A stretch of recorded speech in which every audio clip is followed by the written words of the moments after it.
தலைப்பு பயோகிராபிஸ் சுயசரிதைகள்.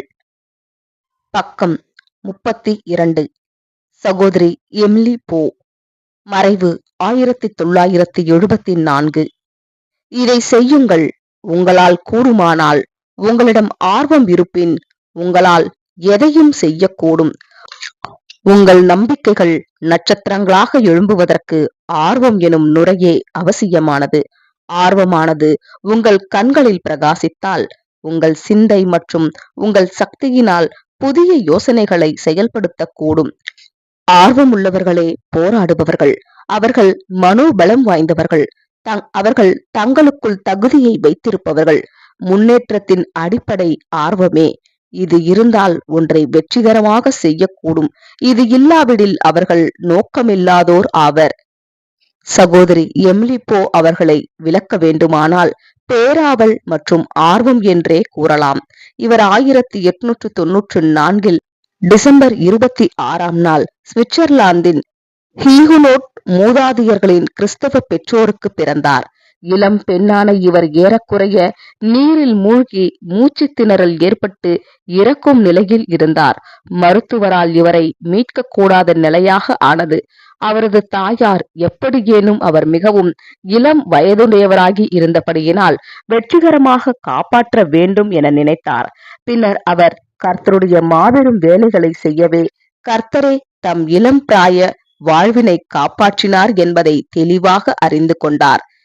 செயலாளராக பயிற்சி பெற்றிருந்த எமிலி அவர்களுக்கு ஆங்கிலம், பிரெஞ்சு, ஜெர்மனி ஆகிய மொழிகளை சரளமாக பேசக்கூடியவர். தமது 16 வயதில் உடன்படிக்கை செய்த இவர் பின்னர் சகோதரர் கரன் பிங்கிள் அவர்களால் இவர் செயலாளராக பொறுப்பேற்று கர்த்தருடைய பணிகளை பொறுப்பாக செயலாற்றினார். சகோதரர் பிங்கிள் ஐரோப்பிய வேலைக்கான பொறுப்பினை சகோதரர் ரசல் அவர்களின் கீழ் பெற்றுக் கொண்டவராவார்.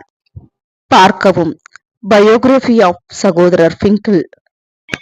NYயில் உள்ள புரூக்ளினில் உள்ள பெத்தேல் பைபிள் ஹவுஸில் தனது 21 வயதில் US-க்கு வந்து வேலை செய்தும் வசித்தும் வந்தார். சகோதரி எமிலி அவர்கள் 1923 சகோதரர் வில்பர் போ என்பவரை மணமுடிந்து கென்டனெக்சியில் உள்ள நியூபோர்ட்டுக்கு வந்தடைந்தார்.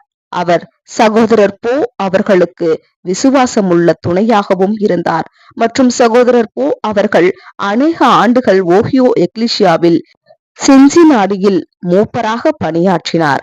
அவர்களது இல்லமே விருந்தோம்பலுக்கு முன்மாதிரியானதும் மற்றும் பலமுறை 15 முதல் 25 வரையிலான சகோதரர்கள் முழுவதுமான மாநாட்டில் உற்சாகமடைவர்.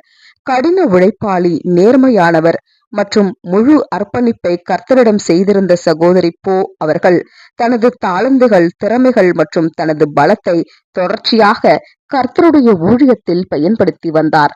கர்த்தரை பற்றின சாட்சியை அறிவிக்க வாய்ப்புகள் கிடைக்கும் பட்சத்தில் அவர் அதை ஒருபோதும் தவறவிட்டதில்லை. ஓஹியோ வேத மாணவர்கள் நியாயசாவடியில் சகோதரர் போ மற்றும் சகோதரி போ இருவரும் பல்வேறு ஆண்டுகள் பணியாற்றி வந்தனர். அவர்கள் சாவடியை விட்டு செல்கையில் எப்போதாவது மதிய உணவு வழங்குவர். அவர் அதிகமாக ஜனங்கள் மீது ஆர்வமுள்ளவராகி இருப்பதினால் சிறிய சாட்சிக்கு பின்னர் சகோதரர் போ அவர்களிடம் விற்பதற்காக சாட்சியை எழுத செய்வார்.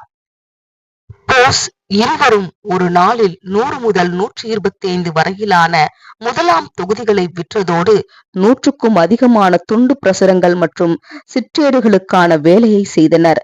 சகோதரி எமிலி தனது கடைசி வருடங்களில் கடுமையான வலியினால் பாதிக்கப்பட்டு பலமுறை மருத்துவம் பெற்றார்.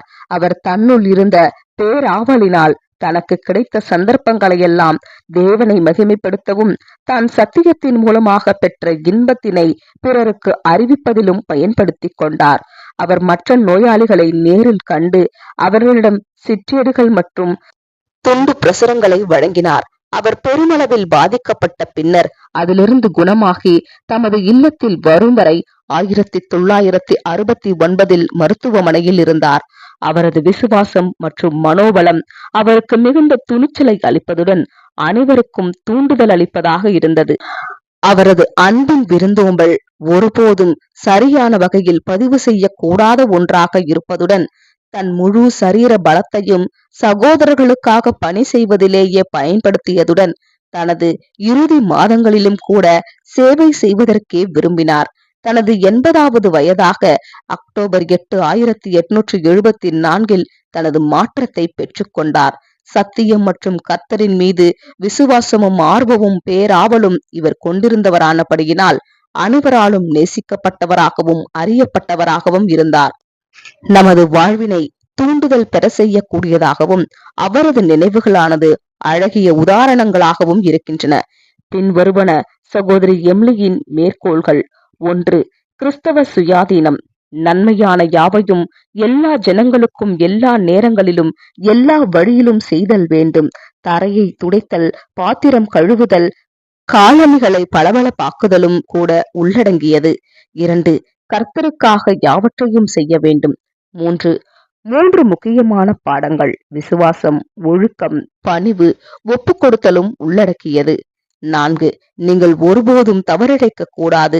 மாம்சத்திலிருந்தே எப்படியானதொரு சிந்தை வரக்கூடும். நீங்கள் அதை வெறுக்க மறுத்தால் மாம்சீக சித்தம் மரிக்காது. 5. சாதகமற்ற நிகழ்வுகள் நடப்பதாக தோன்றுகையில் வரிகள் உயர்தல் மற்றும் பல அவர் எப்போதும் மதிப்பதாக கூறினார்.